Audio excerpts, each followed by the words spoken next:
नमस्कार, स्वागत है आपका इंडिया न्यूज में। 24 की लड़ाई के लिए हर दल ने अपनी कमर कस ली है। एक तरफ एनडीए है तो दूसरी तरफ इंडिया अलायंस है। सबकी अपनी अपनी तैयारियां हैं। सब लोग देख रहे हैं कि नफा नुकसान क्या है, सीट शेयरिंग क्या हो, मैनिफेस्टो के लिए कमेटियां भी बन गई हैं। लेकिन इंडिया अलायंस में सब कुछ ठीक नहीं है। क्या ठीक नहीं है, इस पर बहस भी करेंगे। क्या मतभेद है, ये भी बात करेंगे। दल साथ आ गए हैं लेकिन दिल साथ नहीं है, इस पर भी चर्चा करेंगे। मैं हूं आपके साथ रथ राकेश टंडन। लगातार 2 बार से केंद्र की सत्ता से दूर कांग्रेस इस बार सत्ता पर काबिज होने के लिए हर संभव कोशिश कर रही है।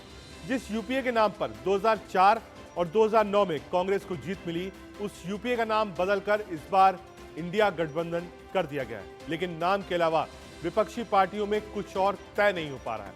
मुश्किल इस बात की है कि 4 बैठक के बावजूद ना तो संयोजक का अता पता है, ना ही प्रधानमंत्री का चेहरा कौन होगा 24 में, ये किसी को पता है। ना सीटों का, ना न्यूनतम साझा कार्यक्रम का। ये तो वो बातें हैं जिस पर कहा जा रहा है कि जल्द फैसला होगा। इसके अलावा जो बड़ी मुश्किलें हैं वो आपस में मनमुटाव की है, एक दूसरे के खिलाफ बयानबाजी, खुद के कद को बढ़ाने की कोशिश। जब से इंडिया गठबंधन बना है तब से लेकर अब तक रह रहकर आपस में खटपट की खबरें सामने आती हैं। अब अगर इसका हल नहीं निकला तो सबसे बड़े चुनाव में बड़ी मुश्किलें सामने आएंगी। ऐसा हो रहा है कि इंडिया गठबंधन की मुलाकात हर बार आधी अधूरी रह जाती है। इन्हीं सब मुद्दों पर चर्चा करेंगे, लेकिन पहले आप कुछ ऐसे बयान सुनिए जो आपस में मनमुटाव की तस्वीरें साफ दिखती हैं। अरे भाई छोड़ो, अखिलेश सर अखिलेश यादव ने आरोप लगाया कि ठाकरे अरे भाई छोड़ो, अखिलेश बीजेपी से मिले हुए लोग हैं, ये कांग्रेस के लोग बीजेपी से मिले हुए लोग हैं।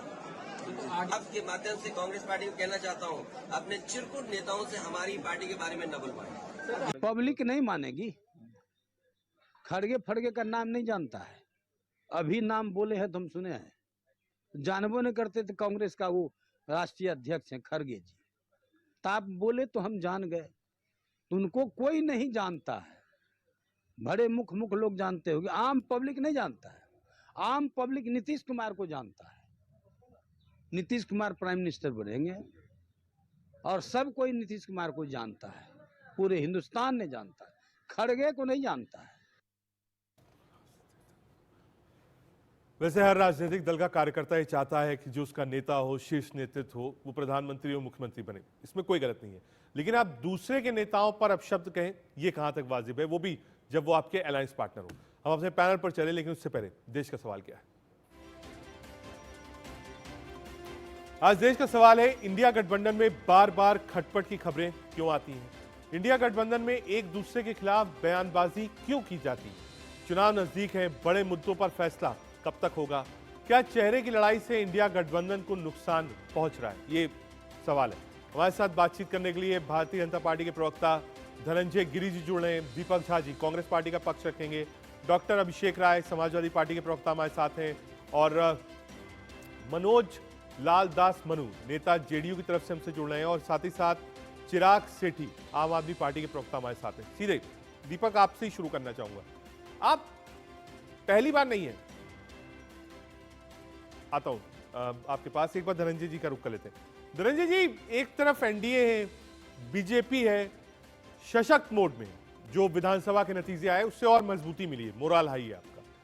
दूसरी तरफ इंडिया अलायंस भी है, वो कह रही है नहीं साहब सब कुछ ठीक है, हम लोग बैठ के बातचीत कर रहे हैं। प्रधानमंत्री पद के लिए ममता बनर्जी और अखिलेश यादव सरीके नेताओं ने, अरविंद केजरीवाल माफ करिएगा, खड़गे साहब का नाम भी आगे कर दिया है। ये जो अलायंस है, इसमें कई सारे वो दल हैं जो आपस में चुनाव एक दूसरे से लड़ चुके हैं, चाहे वो विधानसभा में हो, चाहे वो लोकसभा में हो। बीजेपी इसको कैसे देखती है? क्या ये एक चैलेंज है? क्योंकि जो एक समीकरण बनाया जा रहा है वो इस बात से बनाया जा रहा है कि बीजेपी के खिलाफ ज्यादा वोट था, लेकिन उसमें बिखराव था, उसी को एकजुट करके बीजेपी को लोग हराना चाहते हैं। धनंजय जी। रजत जी, सवाल मुझसे है? बिल्कुल बिल्कुल, आप ही से सर। नहीं, देखिए, भारतीय जनता पार्टी का भारत की जनता के साथ अलायंस और देश की जनता आदरणीय नरेंद्र मोदी जी की नीति, नियत और नीतियों के साथ खड़ी है। और जो आप कास्ट वोट देखेंगे, जितने वोट जो रिलीज कास्ट हुए हैं, पहले बहुत इको है मेरे, इसको जरा सिस्टम को जरा ठीक करा दीजिएगा। पीसीआर एक बार ठीक करिएगा इको। रजत जी। बिल्कुल, धनंजय जी बताइए। आज के वर्तमान संदर्भ में जो आप पूछ रहे हैं, अगर जो विपक्ष जिस वोटों की काउंटिंग कर रहा है, तो हमारे पास जितने भी स्टेट्स में आप उठा करके देखेंगे तो हमारे पास जो वोट परसेंटेज है या जितने कास्ट वोट है उसमें हमारे पास सबसे ज्यादा वोट है। 51% से ज्यादा हमारे पास 15 स्टेट में वोट है। और जो विपक्ष की आप जिनकी बात कर रहे हैं कि विपक्ष एक होना चाहता है, कैसे एक होना चाहता है? कागज पे, टीवी के स्क्रीन पे एकता का आधार क्या है? जो लोगों ने जो कांग्रेस का बल लेकर के ही जो सबल हुए हैं, कांग्रेस उनके बल पर सबल होना चाहती है। कांग्रेस के पास जो सीटें हैं उसकी 60% सीटें सिर्फ 3 राज्यों से आती हैं, केरल से, तमिलनाडु से और पंजाब से। पंजाब में कोई और नहीं, केजरीवाल जी ने कह रखा है कि हम तेरे सीटें लड़ेंगे। केरल में उनकी सीटें घटने ही वाली हैं और तमिलनाडु में उनका अलायंस होगा तो ऑटोमेटिक सीटें कम हो जाएंगी। तो कांग्रेस के पास अभी बल नहीं है सबल होने के लिए। और क्षेत्रीय दल ये जानते हैं कि कांग्रेस के 6 में ही उनकी जय है, इसलिए वो कांग्रेस की कुर्बानी मांग रहे हैं। तो इस तरह के सिचुएशन में ऐसे इस आधार पर और जिस ढंग से विपक्ष में स्थितियां बनी हुई है, वो सभी चमकना चाहते हैं चांद की तरह, लेकर रोशनी उधार की। सबको उधार की रोशनी चाहिए। आप बिहार में आरजेडी की बात करें तो 0 पर एमपीज है। नीतीश कुमार अकेले लड़े थे तो 2 एमपीज आए थे। जो 16 सांसद आपको दिख रहे हैं वो कैसे हैं? जब उन्होंने नरेंद्र मोदी के नाम की माला पहनी तो 16 श्रृंगार हुआ, 16 सांसद उनको मिले। तो जो उनके पास सांसद वो हमारे नाम पे है।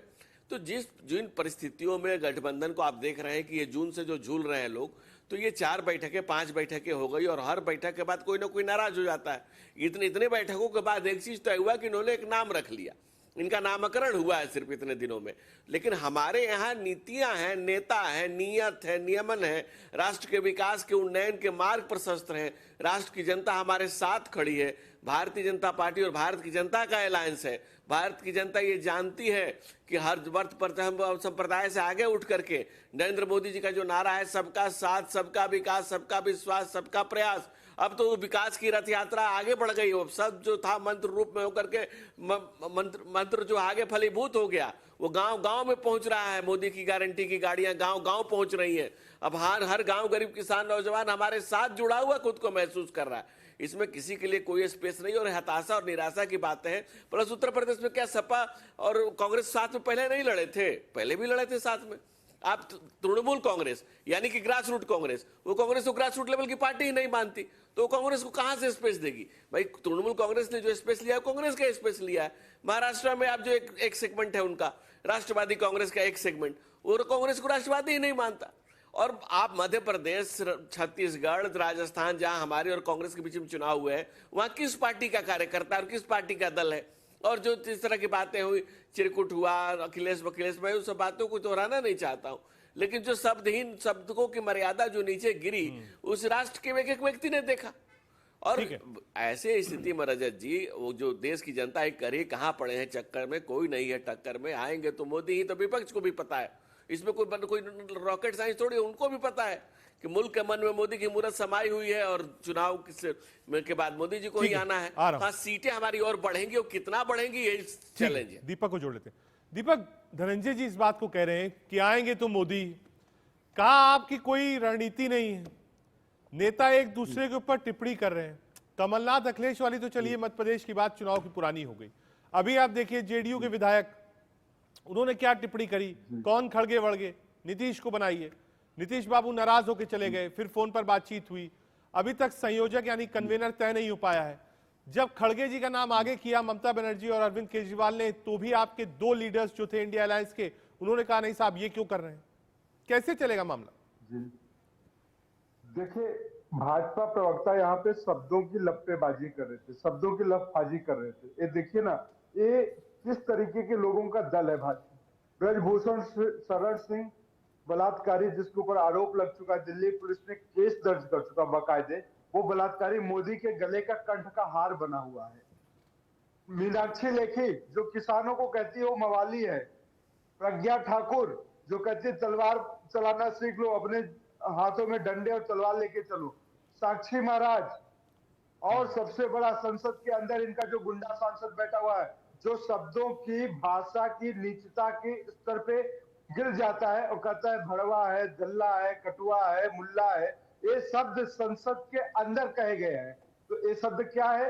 ये मोदी के नवरत्न है।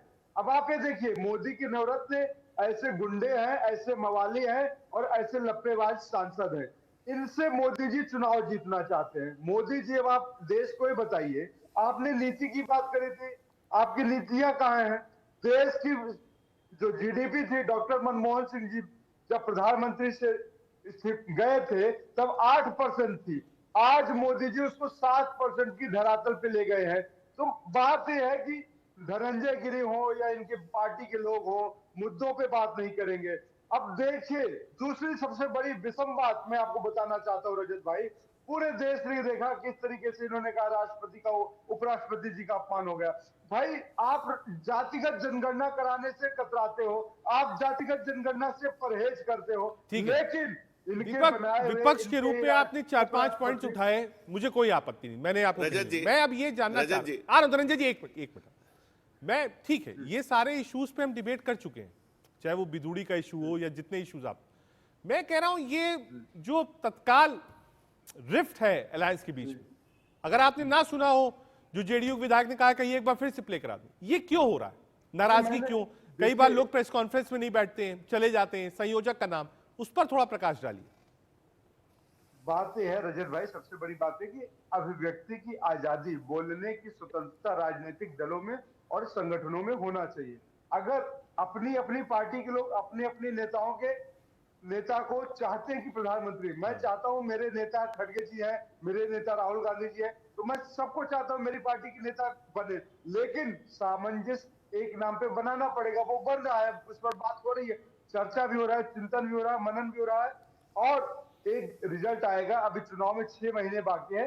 अभी नीतीश कुमार की पार्टी के लोग बिल्कुल स्वाभाविक तौर पे चाहेंगे कि वो प्रधानमंत्री बने, क्योंकि इतने लंबे समय से मुख्यमंत्री रहे हुए, इसमें कोई मतभेद है ही नहीं। यहाँ पे बिल्कुल समझ लीजिए, ठीक है, एक गठबंधन के आ रहा हूं। अंदर की बात है। लेकिन भाजपा जो है, विधवा रूपी भाजपा, ना जाने क्यों मुद्दों की बात नहीं करते, स्मार्ट सिटी की बात नहीं करते, गरीबों की बात नहीं करते, आप अन्न देके लोगों को, उनको गरीबी के स्तर में और नीचे ढकेल रहे हैं। ठीक है, इन सब आ रहा पे हूं आप दीपक, बात एक मिनट नहीं आ रहा हूं। करेंगे। हमारे साथ लेकिन मनोज विपक्ष लाल कैसे दास चलेगा? मनु, विपक्ष नेता का जेडीयू की नेता तरफ से भी होगा, जुड़ गए हैं। इनके पास ज्यादा होगा। मनोज लाल जी, जो आपके विधायक ने बयान दिया खड़गे, आ रहा हूं धनंजय जी, एक मिनट जोड़ लूं, एक बार ओपनिंग कमेंट ले लूं चारों लोगों से, आ रहा हूं।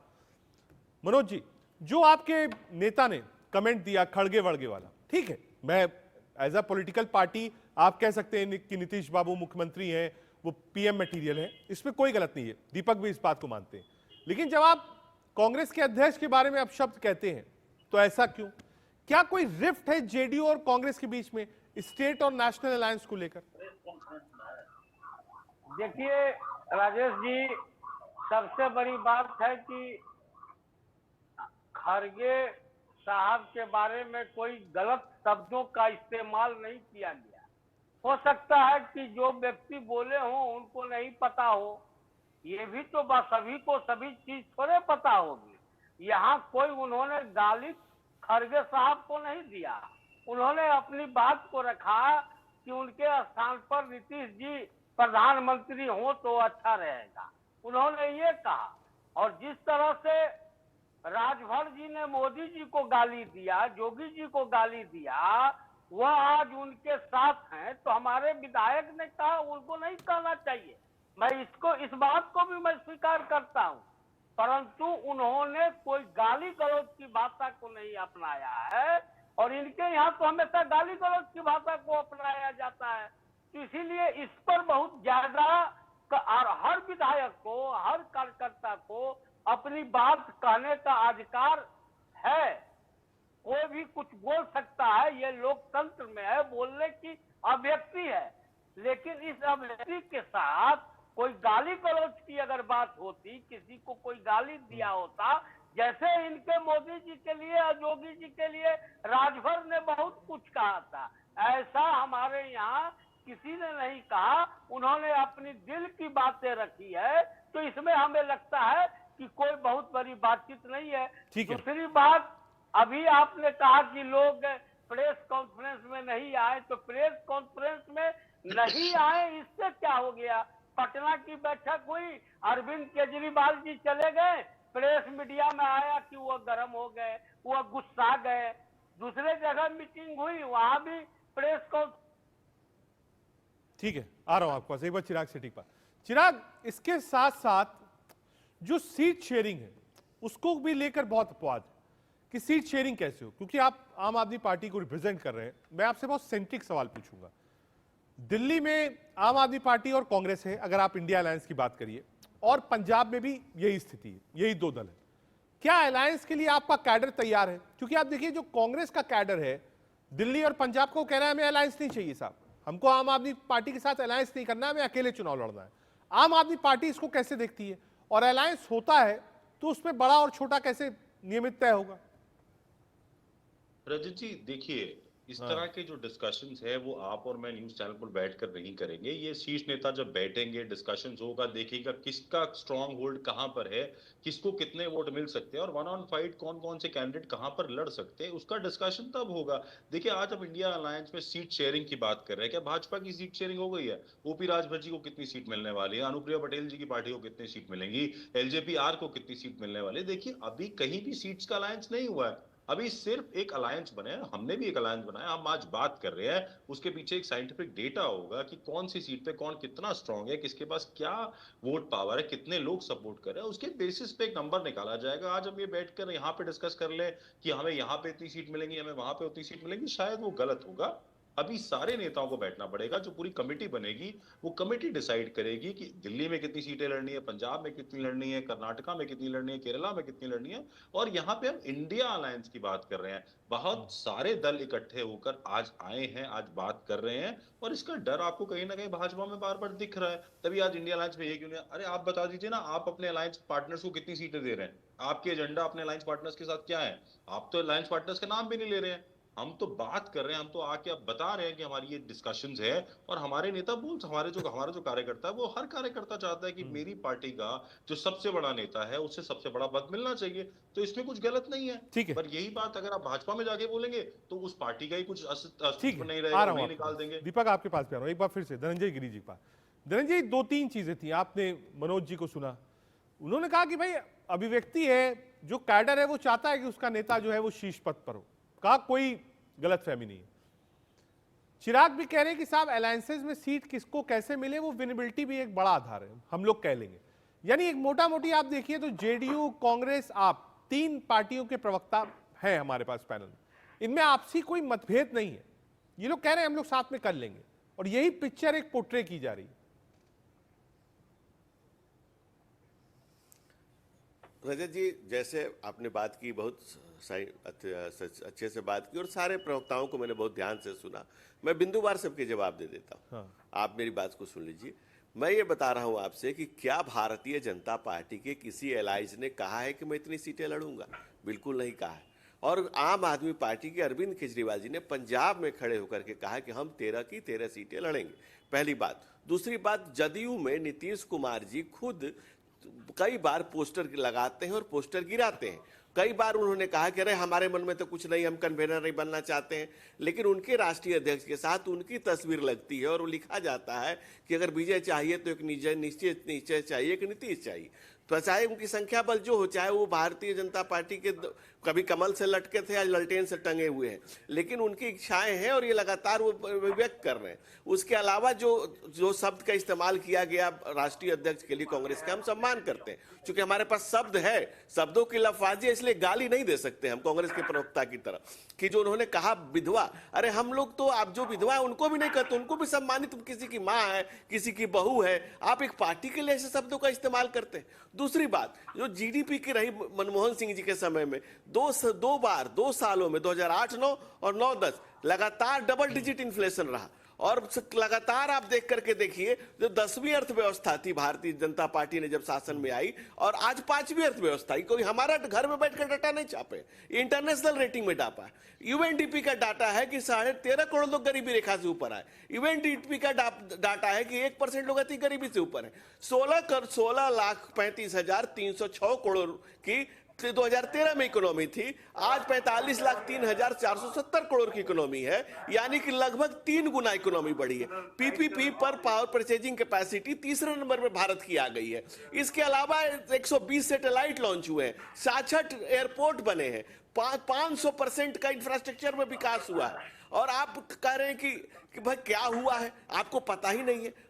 एक रघुराम राजन का राहुल गांधी के साथ इंटरव्यू है कि अगर 5% भी कोरोना के बाद छू ले जीडीपी तो बहुत बड़ी बात होगी। 7.2 का दुनिया में अनुमान लगाया, आईएमएफ ने 7.6 को पार करके 7.8 पर पहुंच गए। तो जिस रफ्तार से भारत का विकास हो रहा है, उन्नयन हो रहा है, और हम कहां कह रहे हैं कि आप साथ में लड़िए भाई, साथ मिलजुल कर लड़िए, लेकिन आप लोग एक दूसरे से लड़ रहे हैं। जदयू के एक नेता ने कहा कि भाई वहां तो समोसा भी नहीं मिला, इंडिया अलायंस में जाकर बैठक में जाने से क्या फायदा। एक दूसरे के कपड़े तो आप फाड़ रहे हैं, हमने कब कहा एक दूसरे का फाड़िए। हम तो एक मजबूत विपक्ष की बात करते हैं, एक मजबूत राष्ट्र की बात करते हैं। हम कोई रेस कोर्स के घोड़े थोड़ी है, हम तो कर्तव्य पथ के सिपाही हैं। हम इस देश की जनता के मन में, इस मुल्क के मन में राहुल गांधी सोने का चम्मच लेकर पैदा हुए, उससे हमारी कोई विरोध नहीं, अच्छी बात है ये उनके। लेकिन जब वो खड़े होकर के वीडियो बनाने लगते हैं, गरीब का, एक सामान्य परिवार से आए हुए व्यक्ति का, एक उपदेश के उपराष्ट्रपति का जो संवैधानिक पद है, आप सबकी मोकरी बनाइए, सबका कमेंट करिए इसके, लेकिन स्कूल में पढ़ाया जाता है कि राष्ट्रपति और उपराष्ट्रपति का अपमान आप नहीं कर सकते, ये संवैधानिक मर्यादाएं हैं। लेकिन जो एक सांसद उसकी उनकी मर्यादा तार तार कर रहा है, और राहुल गांधी जो कांग्रेस के बड़े नेता हैं, युवराज हैं, तो उसका वीडियो बनाते हैं। तो अगर उन्होंने स्कूल की शिक्षा भी उनके पास नहीं है तो ये चिंतनीय बात ठीक है। और अगर आपके पास शब्दों की मर्यादा नहीं है तो गाली गलौज पे आप उतर आते हैं। आप शब्दों से कहिए, हमें डाटा बताइए, इन्फ्लेशन बताइए, इस देश की जनता को बताइए, उस जनता को बताइए जिसको पता है कि 320 विश्वविद्यालय नए बना दिए गए, उस जनता को क्या समझाएंगे आप जाकर के। ठीक है, आ रहा हूं दीपक जी। 2-3 चीजें। पहला तो धनंजय गिरी का कहना है कि साहब जो भाषा की मर्यादा है उसका थोड़ा सा आप ध्यान रखिए, पहला। दूसरा, जो डेवलपमेंट वर्क है भारत के वो उन्होंने गिनाए। तीसरा, बीजेपी कह रही हमें कोई समस्या नहीं है, आप और बड़ा अलायंस बना लीजिए, लड़िए अलायंस के साथ, उनको कोई चैलेंज नहीं रखता। लेकिन वो कह रहे हैं कि अलायंस में सब कुछ ठीक ठाक तो कर लीजिए। ये डेली की खटपट से कब तक आप 24 की तैयारी कर पाएंगे? रजत भाई, भाषा की मर्यादा में पहले इनको बता देता हूँ। नरेंद्र मोदी जी जब कहते हैं कांग्रेस की विधवा, वो कौन सी भाषा थी भाई? वो क्या भाषा थी? जब कहते हैं सुपर्णखा की हंसी याद आ गई, रामायण काल की हंसी याद आ गई, वो कौन सी भाषा थी भाई? जब महिलाओं का अपमान करते हो, कहते हैं 50 करोड़ की गर्लफ्रेंड, ये कौन सी भाषा थी भाई? जरा अपने गिरेबान में झांक लिया करो मिस्टर भाजपा के प्रवक्ता, फिर आप बैठ के चैनल पे उपदेश दिया करो। पर उपदेश कुशल बहुत तेरे, तुलसीदास ने आप लोगों के लिए लिखा हुआ है कि अपने गिरेबान में नहीं झांकते। दूसरी बात, उपराष्ट्रपति जी का कहीं कोई अपमान नहीं होता। व्यंग इस देश का एक चरित्र है, पूरी दुनिया में व्यंग चलता है।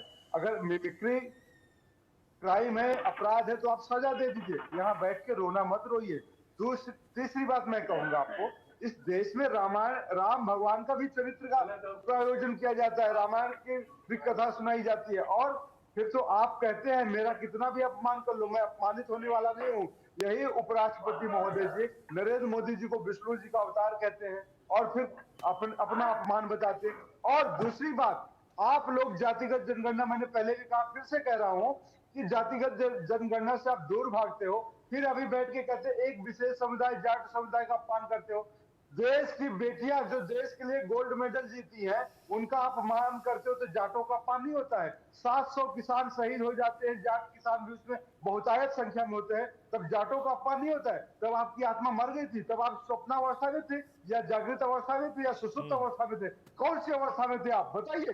देश जानना चाहता है, इसलिए दोहरा चरित्र आप मत कराइए। तीसरी बात मैं कहूंगा, संविधान के तहत अलायंस बंद है, भाजपा नेशनल डिजास्टर अलायंस है, राष्ट्र को विध्वंस करने वाला एनडीए है भाजपा। क्योंकि जहां जहां इन्होंने गठबंधन किया है, जिस दल के साथ किया है रजत भाई, उस दल को ये मगरमच्छ की तरह खा गए हैं, निगल गए हैं। लेकिन दीपक, ये चीजें तो सर्वमान्य है और पब्लिक में है, और मैं मानता हूं कि किसी भी अलायंस में जो कि पावर में ना हो, यूपीए जब पावर में थी उसके बाद भी मतभेद होते रहते थे। आज तो पावर में आप नहीं हो, यानी इंडिया अलायंस पावर में नहीं है, विपक्ष में देश की राजनीति में, तो ये स्वाभाविक है कि हाँ मतभेद होंगे। हर आदमी की अपनी आकांक्षाएं होती हैं, राजनीतिक महत्वाकांक्षाएं होती हैं, लेकिन इसको मैनेज करना, साथ मिलाना, उसके बाद आगे करना एक बड़ा चैलेंज है कांग्रेस के लिए, क्योंकि कांग्रेस सबसे बड़ा विपक्षी दल है। दीपक, देखिए, चैलेंज रजत भाई बिल्कुल नहीं, चैलेंज आज की देश की स्थिति है, हम उससे मुकाबला कर रहे हैं। आपस में कहीं कोई मतभेद नहीं, चैलेंज है नरेंद्र मोदी जी का तानाशाह, चैलेंज है नरेंद्र मोदी जी की जुमलेबाजी, चैलेंज है इनकी गुंडागर्दी, इनका सिस्टम पे कब्जा कर लेना, चाहे कोई भी सिस्टम हो, इनकम टैक्स हो, जुडिशरी हो, ईडी हो, सीबीआई हो, सबका इन्होंने भरपूर बेजा इस्तेमाल किया है। पूरे देश ने देखा है। आप ये बताइए, मुकुल रॉय इनके, शुभेंदु अधिकारी इनके, व्यापम घोटाले के मुख्यमंत्री शिवराज सिंह जी इनके, तो इनके ऊपर कार्रवाई करते नहीं। भाजपा में जो मोदी के गले लग गया वो पाक साफ हो जाता है। एक मिनट धनंजय जी, एक आंसर उसके बाद डॉक्टर अभिषेक राय के पास, समाजवादी पार्टी के प्रवक्ता हमारे साथ हैं। धनंजय जी, छोटा सा रिप्लाई। जो एजेंसीज है उसका दुरुपयोग, फिर वही मामला विपक्ष कह रहा है कि हमारे खिलाफ एजेंसियों का दुरुपयोग होता है। अभी हमने देखा कैसे तेजस्वी यादव को भी ईडी का संबंध मिला है, अरविंद केजरीवाल को एक नया और संबंध मिला है। देखिए रजत जी, ये कांग्रेस की कुलबुलाहट है, अकुलाहट है। आपने देखा ना, विकास के जो पैमाने पर मैंने बात की, उस पर बोलने के लिए कांग्रेस के पास कुछ नहीं है। और वो तो पुरानी बातें कह रहे हैं। उस पर तो राहुल गांधी, सोनिया गांधी ने क्या कहा था, मौत का सौदागर, और क्या क्या कहा था, इन सब विषय पे नहीं जाते हैं। हम लोग विपक्ष में रहे, विपक्ष की मर्यादा होती है। श्रद्धेय अटल बिहारी वाजपेयी जी, भाई साहब आपके साथ मैंने बीच में नहीं बोला था, भाई साहब आपके बीच में नहीं बोला था। 2 करोड़ रोजगार देने की बात करी थी, दिया क्या? भाई साहब मैं आपके बीच में नहीं बोला था, और मैं बोलूंगा तो दीपक लाल बोलने नहीं दूंगा आपको, इतना समझ लीजिए। आपसे ज्यादा बोलने की स्थिति में रहूं मैं, बदतमीजी नहीं चलेगी मेरे साथ। अपने समय में बोलो, please speak at your own time. Narendra Modi ji, Rajat भाई, ये भी देश में पहली बार हुआ है कि देश का मुखिया, देश का अरे कांग्रेस के राहुल गांधी बेरोजगार हो गए हैं। राहुल गांधी की बेरोजगारी अगले जनरेशन तक नहीं खत्म होने वाली है। जिस तरह से मानसिक विचित्रता में पहुंच गए हैं राहुल गांधी, उसकी चिंता करो भाई। अपने गठबंधन को बाद में संभालना। राहुल गांधी जी से आपका नफरत, राहुल गांधी को पोगो दिखाओ, छोटा भीम दिखाओ, वीडियो बनाना सिखाओ। अभी मोबाइल ले लेकर के वीडियो बनाना सीखे।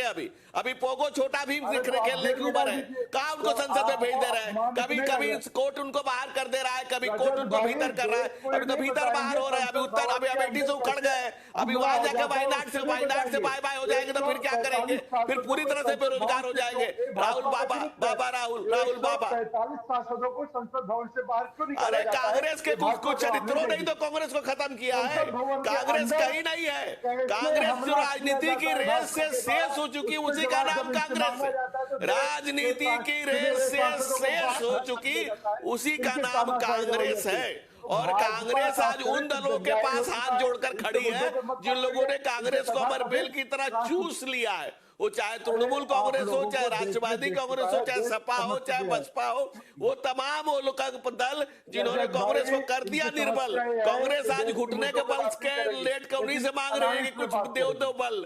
ये है कांग्रेस का ये है कांग्रेस का हाल। एनडीए, नेशनल डिजास्टर अलायंस की बात करो, भाई साहब मैं अपने समय पर ही बोलता हूं दीपक जी, लेकिन आपकी बदतमीजी, बदमिजाजी, बदजुबानी, बदकारी और बदनीयती के चलते मुझे बीच में बोलना पड़ा। अदरवाइज आपके संगीन इल्जामों का भी मैं बिंदुवार जवाब देता हूं। आपके संगीन इल्जामों का भी मैं बिंदुवार जवाब देता हूं। और मैं दावे से कहता हूं कि पूरे कांग्रेस में कोई नहीं है जो जवाब दे पाए, वो नरेंद्र मोदी की विकास यात्रा का कोई जवाब दे पाए। इस देश की जनता के जनमन में नरेंद्र मोदी की मूर्त ऐसे नहीं समाई है। विकास के जिस आयाम को, जिस पैमाने पर देश को ले जाकर नरेंद्र मोदी ने नेशन को जिस ऊंचाई पर ले जाकर खड़ा किया है, कांग्रेस हतप्रभ है कि कहां से होगा अब इसका मुकाबला, कहां से होगा। नरेंद्र का मुकाबला करने की आज कांग्रेस की कुवत नहीं बची है। इसीलिए छोटे छोटे दलों के सामने हाथ पसार रही है कि दो कुछ बल हमको भी करो सबल। करने में लगी है। नरेंद्र मोदी जी से आज कोई सवाल नहीं करता, जो सवाल कर ले देश के विकास का जो मैंने डाटा दिया दीपक जी, अगर है कुछ डाटा तो प्लीज स्पीक। अगर है संभव तो बोलिए एक शब्द। जो मैंने डाटा आपको देश के विकास का दिया, जो मैंने आंकड़े दिए हैं, मैंने आंकड़े दिया, बिंदुवार दिया है। और आईएमएफ की रिपोर्ट बताई है, यूएनडीपी की रिपोर्ट बताई है। कोई बकथेसिस नहीं कर रहा हूं, कोई कांग्रेसी नहीं हूं कि कुत्सित बातें कहूंगा। कांग्रेसी है तो करप्ट ही होगा। इस नाते के नाते इस पर नहीं बोल रहा हूं मैं। जो देश की अदालतें कर रही है, आप क्या धीरज धरो, मतलब धीरज क्या 400 करोड़ रुपया धरो, ये हम नहीं उसके तरफ। ये कांग्रेस के कल्चर तो अभी भी दिख रहे हैं कि कांग्रेस के कल्चर से कितने वंचर पैदा हुए हैं, ये आज भी दिख रहे हैं। कर्जा 3 गुना बढ़ा दिया। तो नरेंद्र मोदी जी बताइए ना, इतना कर्जा देश का क्यों बढ़ा दिया? जनता को महंगाई की मार से क्यों लपेट रहे हैं? क्यों और दूसरी बात, सबसे बड़ी बात, रजत भाई, रजत एक कमाल की बात, क्या अगर आपने कोई कभी वो बात भी करनी देखा है तो कि टॉपिक कोई पर बहस- बात करिए, टू द हाँ, पॉइंट बात आउट ऑफ वे करिए। मत जाइए सिंह, जिसको आप कुछ थोड़ा नहीं धारा पता चेंज है, कर दे जो रहे हैं। आ रहा बिल्कुल हूँ, राहुल दीपक आ रहा हूँ, गांधी धनंजय जी आ रहा हूँ, एक बार छाप हमारे आदमी साथ है, उसको आप बैठा डॉक्टर देना हमसे अभिषेक बात राय करने जुड़ के गए। एक बार लिए। उनका रुख ये कर लेता हूँ। दीपक डॉक्टर को अभिषेक बुझाता का, है। डॉक्टर अभिषेक, अखिलेश जी भी नाराज थे जब कमलनाथ जी ने टिप्पणी करी थी, लेकिन उसके बाद उन्होंने कहा कि नहीं ठीक है, होता रहता है, हम उससे आगे निकल गए। उसके बाद उन्होंने भी असहमति जताई कई और नए दलों के शामिल होने पर, और वो निकले, प्रेस कॉन्फ्रेंस में नहीं थे जो अशोका होटल में हुई थी। अलायंस तो चलिए ठीक है, बातचीत चल रही है, प्रचार भी फाइनल हो जाएगा, कैंपेन कैसे होगा। ये जो सीट शेयरिंग का फॉर्मूला है, ये कैसे तय होगा? और मैं ये नहीं पूछता हूं कि आप मुझे फॉर्मूला बता दीजिए, समाजवादी पार्टी अगर बैठेगी, आप प्रवक्ता हैं, तो समाजवादी पार्टी क्या कहेगी कि लोकसभा की 80 सीटों में से क्या फॉर्मूला हो जहां सब लोग एकोमोडेट हो जाए? देखिए, बहुत सीधी सी बात बता रहा हूँ, जहाँ तक समाजवादी पार्टी का स्टैंड है, हमारे राष्ट्रीय अध्यक्ष जी ने बहुत क्लियर कट बातें साफ कर दी है। हम प्रमुख विपक्षी दल 38% मत पाके हम उत्तर प्रदेश में दूसरे नंबर पे रहे और 77 सीटें हम 2500 के कम मार्जिन से हारे। और उसके बाद क्या कहते हैं, अगर आज सिर्फ 1.5 से 2% का मत स्विंग होता तो हम आराम से सत्ता में आज बैठे होते। तो सबको पता है कि यहाँ पे बड़े के रूप में हम बड़े भाई का रोल हमारे राष्ट्रीय अध्यक्ष जी हमेशा अदा कर रहे हैं। उन्होंने कड़वी यादों को छोड़ दिया, दरकिनारे कर दिया और वो सबको साथ चलने की बात कर रहे हैं। हमारे राष्ट्रीय अध्यक्ष जी का दिल बहुत बड़ा है, लेकिन समाजवादी पार्टी के कार्यकर्ताओं और जो उनके नेता हैं, बड़े नेता हैं, वो हमारे जो पार्लियामेंट्री कमेटी है, कोर कमेटी है और राष्ट्रीय अध्यक्ष जी है, वो इस पे निर्णय लेंगे कि कितनी सीटें किसको कहाँ पे लड़ने के लिए। हमने पूछा है, अन्य पार्टियों से भी पूछा है, जो हमारे सहयोगी दल हैं, वो जिताऊ कैंडिडेट्स का नाम हमें बताएं, तो उनकी दावेदारी के बारे में देखा जाएगा। हम लोग पीडीए के फॉर्मूले के हिसाब से और सारी चीजें उसके हिसाब से देख के और आपस में बैठ के मंत्रणा करके सारी चीजें उसको सॉल्व करेंगे। ठीक है, आ रहा हूं, एक बार मनोज जी के पास जाना है, जेडीयू के प्रवक्ता हमारे साथ। मनोज जी, रह के जो शुरुआत हुई है अलायंस की, राजनीतिक दलों को, लाइक माइंडेड पार्टीज को एक साथ लाने की, ये नीतीश बाबू ने शुरू करी, इसमें कोई गलत बात नहीं है। तो क्या एक एस्पिरेंट है नीतीश बाबू में भी? लोग कई बार उनके पार्टी के प्रवक्ता कह चुके हैं कि वो पीएम मटेरियल हैं, उनको कन्वेनर बनाया जाना चाहिए। बिहार में आपका दल कैसे देखता है नीतीश बाबू को? क्या नीतीश बाबू को तुरंत कन्वेनर बनाया जाना चाहिए? देखिए रजत जी, सबसे पहले तो बात ये हो कि जदयू के किसी नेता, किसी पार्टी के प्रवक्ता ने ये नहीं कहा कि नीतीश कुमार जी को प्रधानमंत्री बनाया जाए या कन्वेनर बनाया जाए। इन हर लोगों ने यही कहा कि इस नाम पर सहमति हो, बहुत अच्छे हैं, इन पर कोई आरोप नहीं है, इनकी सोच राजनीति है, ये सबसे अच्छे हैं, ये बात कहा। तो इसमें कहीं से कोई दो मत नहीं होनी चाहिए, किसी तरह का विवाद किसी के बात में नहीं होनी। दूसरी बात यह है कि नीतीश कुमार जी आज भी, कुछ देर पहले तक भी, जो अलायंस के लोग हैं उन लोगों से बात कर रहे हैं, सीट शेयरिंग के मामले पर भी बात कर रहे हैं। आदरणीय राहुल गांधी जी भी परसों उनसे बातचीत किया। तो ये थोड़े कि वो कोई बातचीत नहीं कर रहे हैं या नहीं देख रहे हैं या चुपचाप बैठे हुए हैं, नहीं, सभी लोगों के बीच में है। मनोज जी, बार बार आप देखिए, जो सुई अटकती है वो कन्वेनर को लेकर अटकती है। अब तक कन्वेनर का नाम फाइनल नहीं हो पाया और बार बार सुई अटकती है नीतीश बाबू पर। देखिए, अटकने के लिए तो अटकवे करेगी ना सर। रजत जी, इसमें कहाँ कोई दो मत है, नीतीश कुमार जी ही ने इसकी शुरुआत की है तो अटकवे करेगी। लेकिन कोई भी निर्णय गठबंधन के जो सारे एलाई पार्टी हैं वही बैठ कर ले सकते। कोई एक आदमी प्रस्ताव दे दे, एक आदमी समर्थन कर दे, इससे नहीं होगा। सभी लोगों, आ रहा हूं, एक बार चिराग को जोड़ते हैं। चिराग, क्या अलायंस को कन्वेनर की जरूरत है? क्योंकि कई नेता कह रहे हैं कि साहब जब बिना कन्वेनर के नाम और काम चल रहा है तो चलने दीजिए, क्योंकि जहां एक तरफ नीतीश बाबू भी हैं, उधर ममता बनर्जी भी हैं, अरविंद केजरीवाल भी हैं और फिर ठाकरे साहब भी हैं, ये सब कन्वेनर बनना चाहते हैं। बिना कन्वेनर के ही काम चल जाएगा या नीतीश बाबू फिट है इस पोस्ट के लिए? देखिए रजत जी, कोई भी नेता ये नहीं चाहता है कि वो कन्वीनर बने, कहीं ना कहीं जो कार्यकर्ता है वो चाहता है। और अगर कन्वीनर की जरूरत होगी तो इंडिया गठबंधन के जितने भी दल है वो बैठ के डिसाइड कर लेंगे। अब ये भाजपा को या मुझे और ये आपको हम डिसाइड नहीं करेंगे। दूसरी चीज, कुछ नंबर्स की बात बहुत देर से हो रही है कि नंबर्स, हम तो नंबर्स की बात कर रहे हैं।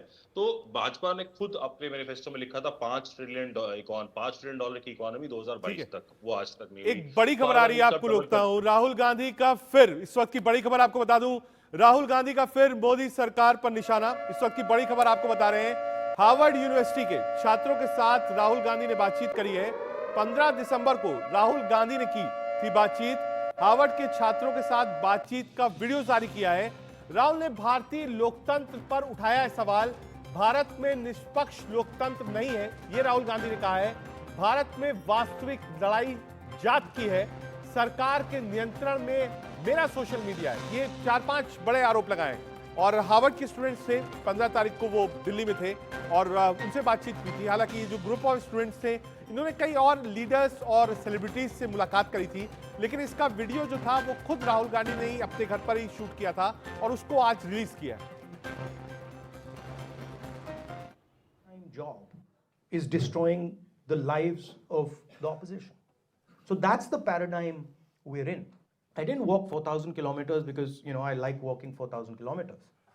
I walked 4,000 kilometers because there was no other way to get our message across. Even my social media is fully capped. I've got a shadow ban 24/7. My Twitter's under control, my YouTube's under control, and I'm not alone. The entire opposition. So those are the dynamics that the opposition in India is dealing with. I don't think India is running a free and fair democracy anymore. आ रहा हूं धनंजय जी, एक छोटा सा comment, ये video release किया था तो हमने कहा ये वीडियो भी दिखाए, हार्वर्ड के स्टूडेंट्स से, उन्होंने कहा साहब लोकतंत्र खतरे में है, जो सोशल मीडिया प्लेटफॉर्म्स है वो मोदी के कंट्रोल में है, और कहा मुझे चलने का शौक नहीं है, अगर सब कुछ ठीक रहता तो मैं क्यों चलता, शायद लोकतंत्र खतरे में था, इसीलिए मैंने 4000 किलोमीटर पदयात्रा करी। देखिए क्या है कि राहुल गांधी जी विदेश की धरती पर जाएं या विदेशी लोगों से यहाँ बात करें, वो भारत माता का, भारतीयता का, भारत का अपमान करना नहीं भूलते, ये उनके स्वभाव का हिस्सा है। दूसरी बात कि अगर आप लोकतंत्र की परिभाषा अगर ये है कि मोतीलाल नेहरू, जवाहरलाल नेहरू, इंदिरा गांधी, राजीव गांधी, सोनिया गांधी, राहुल गांधी, अगर 6-5 पीढ़ियों से एक परिवार के कब्जे में एक पार्टी हो और वो भी खुद को डेमोक्रेटिक पार्टी बताती हो, देश में अगर इमरजेंसी लगा करके जिस पार्टी ने बिना कारण के अनेक नेताओं को बंद कर दिया हो, जिन्होंने सिखों के कत्लेआम कराए हो, जिन्होंने अनेक मसाकर और अनेक दंगे के आरोपी कांग्रेस है तो कांग्रेसी है तो करप्ट ही होगा, इस देश का नारा हो चुका है, उनको अगर लोकतंत्र जब आप कर्नाटक में चुनाव जीत जाते हैं तो लोकतंत्र वहां ठीक हो जाता है, तेलंगाना में लोकतंत्र ठीक हो जाता है, आप जब हरियाणा हिमाचल में जीत जाते हैं लोकतंत्र ठीक हो जाता है, यानी कि राहुल बाबा ही लोकतंत्र है। अगर कांग्रेस जो जैसे कि कभी देवकांत बरुआ ने कहा था कि Indira is India, India is Indira, अगर ये मानसिकता से आप जी रहे हैं, इस मानसिकता से देख रहे हैं, इस देश को दल के आईने में अगर आप देख रहे हैं, हम तो देश को, हम राष्ट्र को जीता जागता, हम राष्ट्र पुरुष मानते हैं भारत को, लेकिन अगर आप अपनी जागीर समझते हैं तो आप तो ऐसी ही हरकतें करेंगे, ऐसी ही बातें करेंगे, और कांग्रेस से और क्या उम्मीद कर सकते हैं। इसीलिए इस देश की जनता कांग्रेस के इस चरित्र को, जो चाइना से चंदा लेने वाली $100 मिलियन की फंडिंग करने वाली जॉर्ज सोरेस की जो बात हो, ये जॉर्ज सोरेस से जुड़ा हुआ कनेक्शन है कुछ ना कुछ, ये रिश्ता क्या कहलाता है ये आने वाले समय में सारा देश जान जाए, और बहुत हद तक देश जान भी गया है। दीपक, इनको कमेंट देखिए, भाजपा के जो प्रवक्ताओं की बीमारी है ना, नरेंद्र मोदी की तरह ही है। नरेंद्र मोदी जी नहीं पसंद करेंगे कि उनसे ज्यादा कोई बोले, उनसे ज्यादा कोई जुमलेबाजी करे। नरेंद्र मोदी जब चाइना 18 बार दौरा करते हैं तो भाजपा उससे चुप हो जाती है, जवाब नहीं देती है। चेन्नई में, मदुरई में जब झूला झुलाते हैं जिनपिंग साहब को, तब चुप हो जाते हैं। वो चाइना, वो पाकिस्तान बिरयानी खाने चले जाते हैं नरेंद्र मोदी, तब चुप हो जाते हैं। तब भारत माता का अपमान नहीं होता है। राष्ट्र पुरुष है भारत या भारत माता है, एक पहले आप समझ लीजिए आप क्या कहना चाह रहे हैं। इस देश में भारत माता आपको पता नहीं, कहते राष्ट्र पुरुष है, भारत माता है। हम तो भारत माता समझते थे, और जीता जागता क्या माँ है तो माँ है। ये आप नए नए किंवदंतियां, कहानियां, जुमलेबाजी यहाँ चैनल पे बैठ के लप्पेबाजी करना बंद करिए। भारत माता है, उसमें किसी को कोई तो मत नहीं है, लेकिन आप यहाँ भी बोले भारत मेरे लिए जीता जाता राष्ट्र पुरुष है। अरे भाई, हम भारत माता मानते हैं रजत भाई, और आप भी भारत माता मानते हैं, तो इनके मूर्खों की फौज, मूर्खों की सरदार जो मोदी जी कहते हैं ना, शायद इन्हीं लोगों के लिए कहते थे। कि मूर्खों की फौज और मूर्खों के सरदार जो है वो भाजपा के अरे भाई कहां से पकड़ के जीव जंतु को ले आए हैं जिसको समझ ही नहीं है कुछ। ये भारत माँ एक जीता जागता राजपूत है, जयशंकर प्रसाद ने लिखा है। और ये अनेक लोगों ने इस कविता कहानी को कहा है कि भारत यहाँ का कंकड़ कंकड़ शक्कड़ है, यहाँ की नदियां, हे भगवान कहां से पकड़ के ले आए राहुल छाप को। ये राहुल छाप आदमी को कहां से पकड़ के ले आए जिसको कुछ समझ में नहीं आता है सिवाय मूर्ख। अरे महामूर्ख तुम हो यार, कहां से तुम आए हो यार? क्या बेहुदा आदमी को ले आए हैं? मूर्ख महामूर्ख मूर्ख महामूर्ख, ये कहां से पकड़ के ले आए? महामूर्ख सम्मेलन से पकड़ के ले आए इसको। He don't have common sense to speak, he don't know कि जयशंकर प्रसाद ने भारत को जीता जागता राजपुरुष का है। अगर नहीं पढ़े लिखे होते हैं, पढ़ लिख के आप कुछ राहुल गांधी की तरह अनपढ़ हो तो तुम्हारी प्रॉब्लम है। ये कहां से पकड़ के ले आए इस नालायक को? जुमलेबाजों का जो सरदार है उसकी पार्टी का प्रवक्ता है और इसको चुप कराइए। आप रजत जी, from where you get this idiot? इतना क्रोध हो कि क्या करेंगे? देखिए लोकतंत्र इसलिए मैं कहता हूँ खतरे में है। इस तरीके से धमकी आपके चैनल पे दे रहे हैं तो आप ये सोचिए संसद भवन के अंदर 143 सांसदों को किस तरीके से बाहर कर दिया। अरे महामूर्ख मूर्खाधिराज, मैंने डाटा दिया भारत सरकार के 2 सालों का, उसमें तो कुछ बताओ यार। और भारतीय जनता पार्टी को, तुम पार्टी को कुछ बोल रहे हो। पार्टी को बोलने के पहले सोच, कोई दिमाग है, कॉमन सेंस है कि नहीं है? अगर नहीं बोलने आता है तो कुछ लिख पढ़ के कुछ सीख लो, ABCD सीखो, कारा सीखो। अभी जाओ स्कूल में मनोहर पति खरीद के दे देता हूँ। रजत जी मैं मनोहर पति भेज देता हूँ, भिजवा दीजिएगा। मूर्ख महामूर्ख पार्टी कुछ भी, पार्टी विधवा कुछ भी कहे जा रहे हो यार। कहां से पकड़ के, क्या कांग्रेसी कल्चर के वंचर हो क्या तुम? कुछ समझ में नहीं आ रहा है तो कम से कम शब्दों की मर्यादा तो रखो। शब्दों की मर्यादा से तो बोलो। शब्दों की मर्यादा, आरोप लगाना है लगाइए, हम स्वागत करते हैं, लेकिन शब्दों की मर्यादा में तो बात करिए। मूर्ख महामूर्ख भाजपा विधवा, क्या बदतमीजी है? क्या कहां से इस बदमिजाज को ले आए? और अगर नहीं समझ में आता है, इतना फ्रस्ट्रेट हो गए हो तो जाओ मानसिक असाइलम में अपना इलाज कराओ। गो टू मेंटल असाइलम, जाओ मानसिक का इलाज कराओ। योगा कराते कराते तुम्हारा बुद्धि घुटने में आ गया है तो जाओ मानसिक अस्पताल में इलाज कराओ। You don't know how to speak, what to speak, when to speak, whom to talk, क्या बात करना है, क्या बोलना है, नहीं बोलना है। शब्दों का शब्द नहीं जानते तो कुछ शब्द सीख लो, कुछ पढ़ लिख लो, स्कूल कॉलेज हो लो। स्कूल कॉलेज हो, मैं जानता हूँ तुम अनपढ़ गवार हो, I know this very well, लेकिन क्या मूर्ख महामूर्ख विधवा क्या शब्द है? क्या शब्द कोई ढंग के शब्द नहीं है? कोई सम्मानित शब्द नहीं है? कोई सम्मानित शब्द नहीं है आपके पास? ठीक है, आ रहा हूं एक बार। बात नालायक वाली बात। देखिए भाजपा के बड़े ज्ञानी प्रवक्ता हैं, जो जुमलों के सरदार हैं, उनके प्रवक्ता हैं। क्या करें, उनको बोलना पड़ेगा, गालियां देना पड़ेगा। दीपक झा को खूब गाली दीजिए देश का, लेकिन अरे गाली यार आप दे रहे हो, मैं समझा के थक गया कि स्पीक प्रॉपर थिंग। आप मुद्दों पर बात कीजिए, आप घेरिए, विपक्ष की मर्यादा को रखते हुए घेरिए। अटल बिहारी वाजपेयी, लाल कृष्ण आडवाणी, मुरली मनोहर जोशी, सुषमा स्वराज, अरुण जेटली, हम लोगों ने पूरा गैलेक्सी ऑफ लीडर्स दिया है जिन्होंने विपक्ष की गरिमा, विपक्ष की मर्यादा, विपक्ष में लोकतंत्र में क्या सम्मान होना चाहिए, विपक्ष के कैसे व्यवहार होना चाहिए, इसको स्थापित किया है। कम से कम कुछ तो सीखिए, कुछ तो सीखिए। और नहीं ठीक है, जो मन करे बोलो, लेकिन एक बार चिराग के पास जाना है। चिराग, आप बताएं ठीक है, ये कौन सी बात गलत है? उसका पक्ष और विपक्ष के बीच की बहस, बीजेपी और कांग्रेस। आ रहा हूँ दीपक, आ रहा हूँ। आपस में तू मैं करने से होगा नहीं। धनंजय जी आ रहा हूँ, एक मिनट थोड़ा सा चिराग को जोड़ लेंगे। चिराग, एक कठिन काम है जब अलायंसेस होता है। हम देखते हैं दिल्ली में 5 स्टार होटल हो, बेंगलुरु हो, पटना हो, मुंबई हो, एक अच्छा स्नैक्स सर्व होता है, एक अच्छी फोटो ऑप होती है, ग्रुप फोटोग्राफ्स होती है, सब कुछ ठीक होता है। लेकिन डाउन द लाइन अपने कैडर को समझाना, यानी दल मिले और नीचे तक दिल भी मिले, बहुत मुश्किल काम होता है। क्योंकि आप एक दूसरे से लड़ रहे थे अब तक। कांग्रेस की 15 साल की रिजिम को अरविंद केजरीवाल ने हटाया।